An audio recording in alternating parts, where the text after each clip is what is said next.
എല്ലാവർക്കും നമസ്കാരം. ഇന്ന് വിദേശ പഠനത്തെക്കുറിച്ച് പറയാൻ ആഗ്രഹിക്കുന്നത് പ്രത്യേകിച്ച് മലയാളി കുട്ടികളെല്ലാം വിദേശ രാജ്യങ്ങളിൽ പോയി പഠിക്കാനാണ് ആഗ്രഹിക്കുന്നത്. ഞാൻ പല കുട്ടികളെയും ഇൻ്റർവ്യൂ ചെയ്തപ്പോൾ അവരൊക്കെ UK, US, ഓസ്ട്രേലിയ ഇങ്ങനെയുള്ള രാജ്യങ്ങളിലേക്ക് പോകണം എന്നുള്ളൊരു സ്വപ്നവുമായിട്ട് നടക്കുന്നവരാണ് മഹാഭൂരിപക്ഷം കുട്ടികൾ.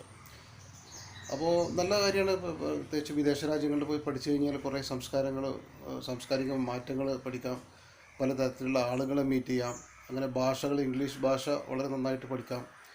അപ്പോൾ അങ്ങനെ ഒരുപാട് ഗുണങ്ങളുണ്ട്. പിന്നെ നല്ല ലോകത്തിൽ എവിടെ ചെന്ന് കഴിഞ്ഞാൽ നല്ല തൊഴിൽ കിട്ടും. അതെല്ലാം വളരെ കറക്റ്റാണ്. അപ്പോൾ നമ്മുടെ കുട്ടികളിൽ പോകുന്ന ഈ സ്വപ്നം അത് ഒരു റിയലിസ്റ്റിക് സ്വപ്നമാണോ എന്നുള്ളതാണ്. ഇപ്പോൾ പഴയ കാലങ്ങളിൽ നമ്മുടെ നാട്ടിൽ നിന്ന് വിദേശങ്ങളിൽ പോയി പഠിച്ചവരൊക്കെ ഉയർന്ന ടോപ്പ് പൊസിഷനിലെത്തിയിട്ടുണ്ട്. അവരവിടെ പോയി സീരിയസ് ആയിട്ട് പഠിച്ചു. അങ്ങനെ അതിനുള്ള സാഹചര്യങ്ങൾ അവർക്ക് ഒരുങ്ങി വന്നത് കാരണത്താൽ അവരങ്ങനെയായി.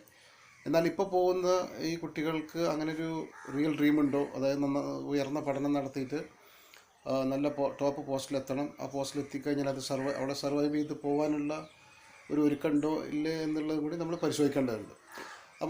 ഇപ്പോൾ അതായത് നമ്മൾ വിദേശത്തേക്ക് പോകുമ്പോൾ ഓക്സ്ഫോർഡ്, കേംബ്രിഡ്ജ്, ഹാർവാർഡ്, ട്രിനിറ്റി, ഇനി അതല്ലെങ്കിൽ നമ്മൾ ഇന്ത്യയിൽ തന്നെ വളരെ ഫേമസ് ആയിട്ടുള്ള യൂണിവേഴ്സിറ്റികൾ JNU, അതോടൊപ്പം തന്നെ ജാമിയ, പിന്നെ അലിഗഡ് മുസ്ലിം യൂണിവേഴ്സിറ്റി, ഇങ്ങനെയുള്ള യൂണിവേഴ്സിറ്റിയിലൊക്കെ വളരെ ടോപ്പ് പോസ്റ്റുകളിൽ അവരൊക്കെ പഠിച്ചവർ വലിയ നല്ല ഇതിലാണ് എത്തുന്നത്.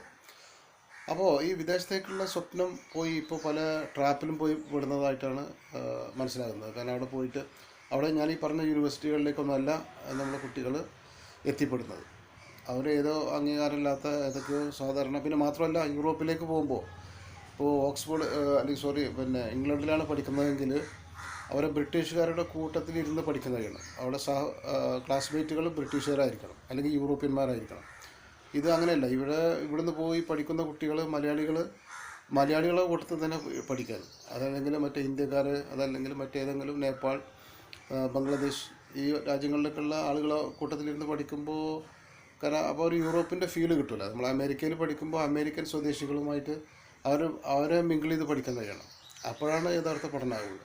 അപ്പോൾ നമ്മൾ കുട്ടികൾ പോകുന്നത് അതാണോ എന്ന് നമ്മൾ ഉറപ്പ് വരുത്തണം. ഇങ്ങനെ പോയിട്ട് ഓക്സ്ഫോർഡിലോ കേംബ്രിഡ്ജോ ഹാർവാർഡ്, ട്രിനിറ്റി, അങ്ങനെ മറ്റേതെങ്കിലും ലോകം അംഗീകരിച്ചിട്ടുള്ള നല്ല തൊഴിൽ സാധ്യതയിൽ എത്തിപ്പെടാവുന്ന യൂണിവേഴ്സിറ്റിയിലാണോ പെടുന്നത് എന്ന് ചിന്തിക്കണം. മാത്രമല്ല, ഇപ്പോൾ യൂറോപ്യന്മാരൊക്കെ പൊതുവേ അവിടെ പാർട്ട് ടൈം ജോലി ചെയ്യുന്നവരാണ്. അപ്പോൾ അവിടുത്തെ പ്രസിഡൻറ്റിൻ്റെ കുട്ടികളാണെങ്കിലും അവിടുത്തെ കളക്ടർ മക്കളാണെങ്കിലും പാർട്ട് ടൈം ജോബ് ചെയ്തിട്ട് അവർ സ്വയം സർവൈവൽ ചെയ്യുന്നതാണ്, ആരെയും ആശ്രയിക്കാതെ. അപ്പോൾ നമ്മളെ കുട്ടികളുടെ ആ ലെവലിലേക്ക് എത്തിയിട്ടുണ്ടോ? ആരെയും ആശ്രയിക്കാതെ കാരണം നമ്മളൊക്കെ ഇവിടെ എല്ലാ കാര്യങ്ങളും ചെയ്ത് അങ്ങോട്ടേക്ക് ചെയ്ത് കൊടുക്കുകയാണ്.